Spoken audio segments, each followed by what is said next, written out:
All right, here's problem 1 on the final exam study guide.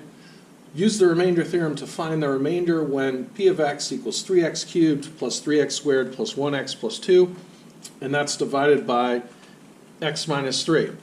So the remainder theorem, when you have a polynomial p of x and it's evaluated and it's divided by x minus c, to find the remainder of that, you evaluate it when you put c into the polynomial. So p of c will give you the remainder.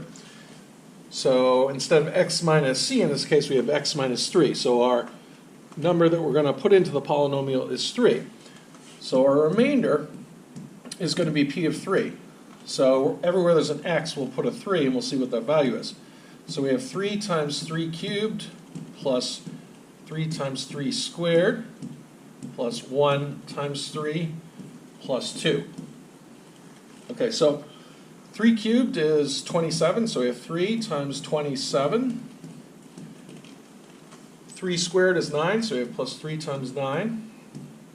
1 times 3 is just 3, plus 2. 3 times 27 is 81, plus 3 times 9 is 27, plus 3 plus 2 is 5.